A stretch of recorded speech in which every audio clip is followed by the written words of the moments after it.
Agradezco mucho a Ángel Verdugo que nos haya esperado un momento para realizar la entrevista anterior y aquí está ya con nosotros. Ángel.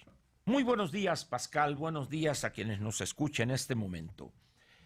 Hoy lunes es otro de esos días donde los temas abundan, Pascal, y hay que evidentemente priorizar. Lo primero que vale la pena decir es que mal empieza la semana aquel al que van a colgar el lunes. Hoy, lunes, dará comienzo ya en la práctica la discusión del presupuesto de egresos en Cámara de Diputados.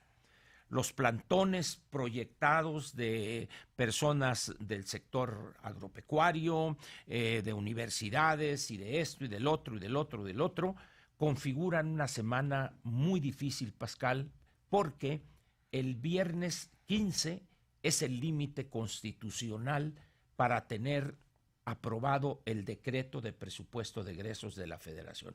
No sé si vayan a recurrir a aquel invento, casi un salto cuántico de Beatriz Paredes del reloj parlamentario, ¿te acuerdas? Se detiene el tiempo, cosa que ningún... Y sigue la sesión. Y sigue la sesión, ¿verdad? Entonces, cuando ya se ponen de acuerdo, vuelven a poner y ya se termina. La verdad es que esto nos habla de la... Como dicen ahora los que no saben hablar español, la resiliencia, la capacidad para recuperar una posición de nuestros legisladores. Esto que pasó, que ya entrevistaste a Damián ahorita, los videos que se han mostrado y que además han evidenciado, Pascal, que ni siquiera saben sacar cuentas, como dirían en mi tierra, cuando uno no sabe lo más elemental de la aritmética. Dicen, es que ese es tan bruto que no sabe ni sacar cuentas. Tal parece que los senadores ni siquiera saben sacar cuentas, Pascal. ¿En qué va a terminar ese sainete?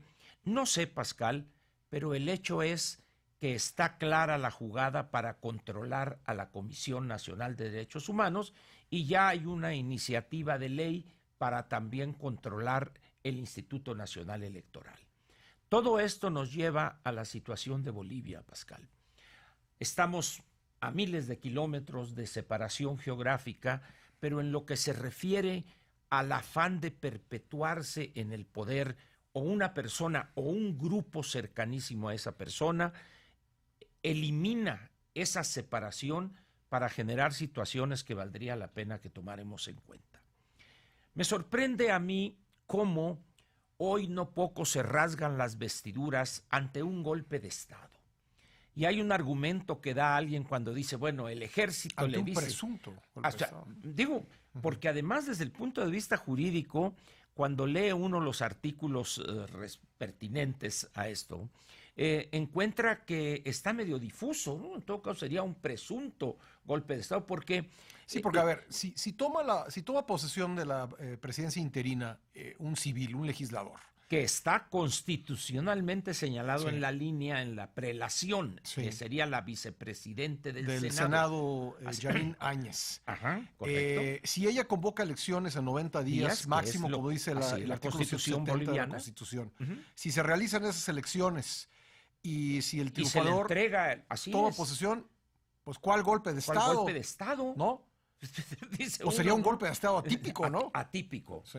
cívico-político, diría Sí. el mismo Evo. Y Ahora, tuvo que ponerle elemento de cívico porque en realidad lo que pasó es que se desató una gran por violencia supuesto, que, digo, a mí me parece condenable que pues se empiecen a quemar las casas de los Pero funcionarios. finalmente eso es lo que hace, eso y el informe de la OEA es lo que hace renunciar a Evo Morales. Hay dos casos, Pascal, que en cuanto a la violencia de la masa incontrolable en este tipo de gobernantes, por supuesto guardando debidas las diferencias de tiempo y lugar, el caso de Nicolae Ceausescu y su esposa y el caso de Muammar Gaddafi. Sí, claro. Es decir, para si nos Linchados. vamos más lejos, a Mussolini, es decir, el linchamiento Se vio es en ese imparable. espejo, ¿no? Así es. Sí. Entonces, ¿qué es lo que estamos viendo aquí, Pascal? Nuestros políticos mexicanos hablan, bueno, hay por ahí un articulista que habla de Evo Morales es un gigante y lo compara con Roosevelt, con la Merkel, dice uno que le quite las semillas a esta persona, ¿no? Pero, entonces, estamos ante una situación, Pascal, donde desde fuera empezamos a manejar el lenguaje políticamente correcto. Sin embargo, cuando tú ves las imágenes, cuando tú ves los antecedentes en Bolivia, a partir de ya la evidente ambición de permanecer en el poder de Evo Morales, Sí. en ese momento dices, ese fue el primer error, lo demás han sido consecuencias. A ver, tomemos la declaración del canciller Ebrard, que lo compara, no dijo con qué países, pero habló de historias que han ensangrentado a Ajá, América Latina. América A ver, Latina. vamos a hacer una comparación Bolivia contra lo sucedido con el presidente Allende en Chile. Por supuesto, no hay No hay punto de comparación comparación. posible, por supuesto. Pues, No, que sí. y el que comparó esto de Bolivia con situaciones que han ensangrentado a nuestra América Latina fue el canciller Ebrard. Así es. Es decir, no estoy yo Eso te estableciendo haga. Así es. una comparación Vamos a decir, absurda. vamos a absurda. decir O así. sea, Pero, ¿qué es lo que pasa, Pascal? Ahí es donde está la posición políticamente correcta, porque esos que hoy se desgarran las vestiduras dijeron algo en relación con el fraude electoral, no, por con la supuesto que no. manipulación. Bueno, felicitaron a Exactamente. Evo Morales por su Así triunfo, es. ¿no? Ahora, Cuando estaba en litigio efectivamente. el proceso. Así es, estaba una comisión de la OEA que ha dado un trabajo ejemplar. Han hecho y ha recuperado un brazo de la OEA que estaba prácticamente oxidado. Y nos dijo el embajador de Bolivia hoy en la mañana que el presidente Evo Morales renunció por eso, por el informe. Efectivamente, así es. Está tácitamente Perdón, no, aceptando. corrijo. Dispuso que hubiese nuevas elecciones por el informe. Y además con un cambio total de los integrantes de la autoridad electoral, como recomendó esa comisión de la OEA. Exactamente. Ahora, estamos, Pascal, aquí a una serie de elementos que rebasan el país, rebasan a Bolivia. Yo creo que las cosas se van a resolver. Ha habido una actitud, ni la policía ha reprimido, ni el ejército ha salido de los cuarteles. Pero hay un detalle que vale la pena señalarlo cuando él manifiesta su deseo de renunciar o anuncia su renuncia, dice, consulté a la Iglesia Católica, dice, y todo el mundo se va con que el ejército le dijo, también en Bolivia es una fuerza muy importante la Iglesia Católica, no olvidemos que Bolivia es un país con un porcentaje altísimo de indígenas, que en condiciones casi miserables, pero también no olvidemos que uno de los blancos durante los casi 14 años que lleva Evo Morales fue golpear a la parte más moderna de su sector agrícola, la región alrededor de Santa Cruz, en Bolivia. Es decir, de tal manera que como en el pecado llevan la penitencia, una cosa más o menos similar a lo de Chile en este sentido, de lo que voy a decir, producto de las inversiones y de la modernización incipiente en algunos casos en Bolivia, la clase media se fortalece.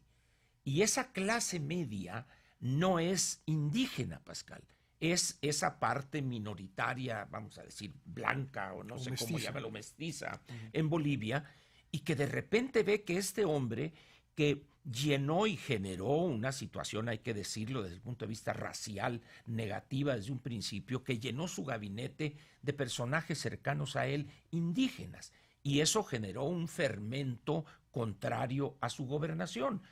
Cuando él pierde el referéndum en el 2016 y se amacha y dice yo voy, y ahora con este fraude donde además en realidad no fue tanto el conteo, sino cómo aumentar para tener el 10% de margen que establece la Constitución para no ir a segunda vuelta. Sí, traía el 8%. Así es, ¿verdad? Entonces, en esas condiciones, pues, la gente que aquí opina ese golpe y esto, ¿por qué no le preguntan a la gente de Bolivia por qué ese rechazo a Evo Morales? Y ahí hay razones más profundas. Ahora, ¿cuál es el mensaje afuera, Pascal?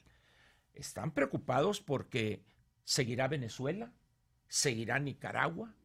Y aquí en México, ¿qué pasaría, Pascal, si al cabo de 6, 8 meses o no sé en qué tiempo, empezaran a salir centenas de miles de mexicanos en diversas ciudades a exigirle al gobernante retírate o pide licencia o basta ya o cambia?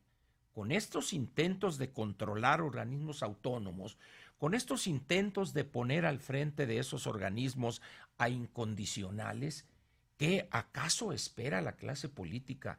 Que no vaya a haber una reacción con un crecimiento cero de la economía este año y probablemente 1.3 a 1.5 el año que viene, donde no hay recursos, lo que señaló él en Quintana Roo cuando dijo, bueno, si no quieren ustedes el Tren Maya, pues no lo hacemos, ¿ah? Es un cambio de 180 grados ese, Pascal. ¿Por qué? Sí, es un cambio del mecanso ganso, ¿no? Así es, porque no hay dinero, Pascal. No va a haber dinero, y con el menor crecimiento de la economía, porque ya no nomás es estancamiento, sino es una caída. Esta gobernación se chupó 2 puntos del PIB en 11 meses, Pascal. 2 puntos del PIB, dice, qué capacidad de destrucción económica de este gobierno. Si juntas todo eso, deberíamos analizar con mucho cuidado lo que ha pasado en Bolivia, Pascal. No es fortuito esto, necesitamos ser muy objetivos y no perder de vista que hay un fermento que se está gestando por debajo de la superficie en términos de protesta, que en un momento dado podemos encontrarnos con una sorpresa desagradable. ¿Y qué pasaría? ¿Qué dirían los que hoy se rasgan las vestiduras para terminar, Pascal? Que la policía se niega a reprimir o se niega a entrar en funciones para detener esas manifestaciones, y también el ejército adopta una actitud.